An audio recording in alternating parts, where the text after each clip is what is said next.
Welcome back, everyone, to another edition of the Koffers News. I'm your host, Chris Eaton, and while we don't have a lot this week, there are some very cool things that were announced since we last talked. I got a little bonus for you guys at the end of this episode, so stay tuned after all the toy news that a little something you might like. So, yeah, enough bivouacking. Let's get down to business. It seems like every week I do one of these episodes, Banpresto has something up their sleeve, and once again, they got something up their sleeve.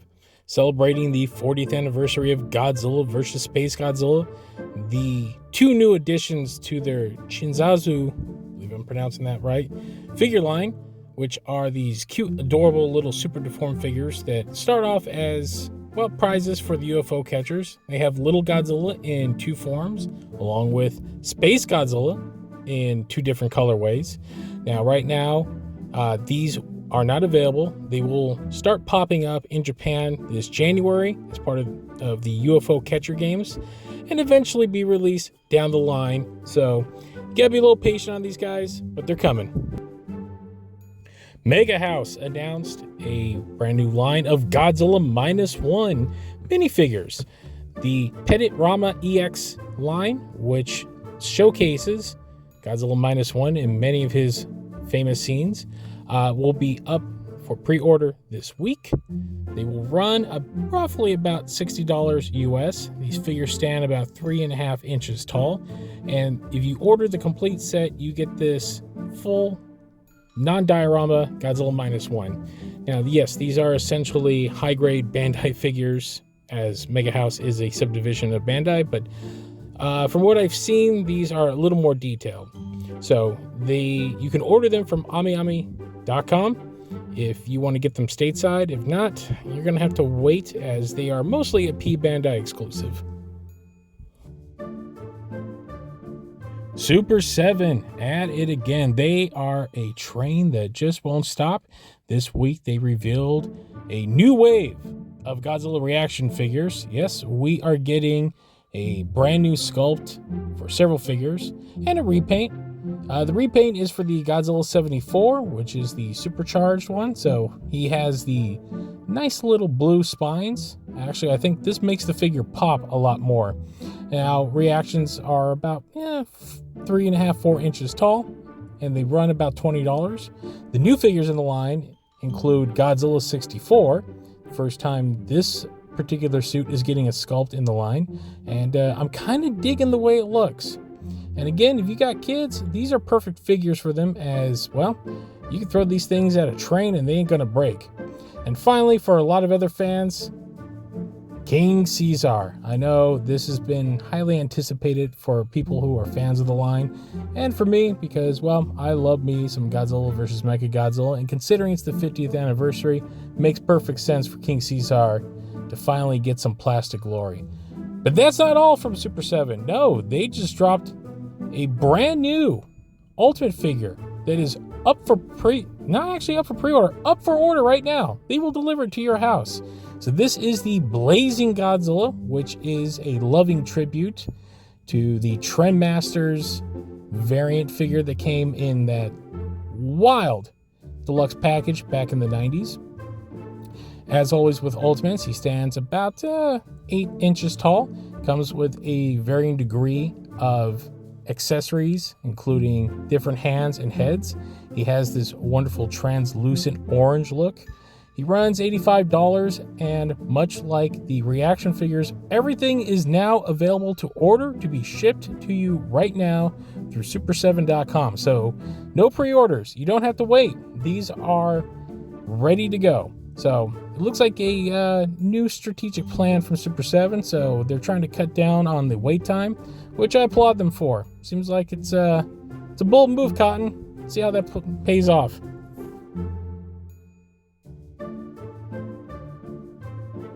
Now, for a little bonus for this episode, since there wasn't a ton in action figure news, our good friend Kazuki was at the opening of the latest Godzilla store in Osaka, the Umeda branch. I believe I'm saying that right. So he was there opening day, getting us plenty of shots of the brand new store in question with a ton of merchandise freshly stocked for the shelves. This is the second location for Osaka. This is a permanent store, not a pop-up. So if you are in the Osaka area, you can go check it out. And he has provided us countless bits of photography. And I'm just want to show it off for you guys right here, considering that this was going to be a short episode. But see what you're missing out if you're not in Japan. So plenty of merchandise readily available, Bandais, plushies, everything you could think of. I want to give a shout out again to Kazuki. He's been providing us a lot of boots on the ground photography in Japan over the last year and a half. It's been detrimental to a lot of the fun stuff you guys have been seeing here. So I'm going to let the images speak for themselves, and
And that's going to wrap it up for this week's news roundup. Remember, if you like what you see here, we do have a show. It's called the Kaiju Kingdom Podcast. Brand new episode out this week. Our adventures from Comic-Con. You can find that at thekaijukingdompodcast.com or here on our YouTube channel. We're also on social media. It's right there. I don't need to read it off to you. You're an adult. You can read it. Follow us if you like. And if you want to give us a like and subscription on here, go ahead. It's free country. I'm not telling you to do so or not, but there you go. And that'll do it for this edition of the Koffers News. Thanks for watching, guys. We'll see you next time.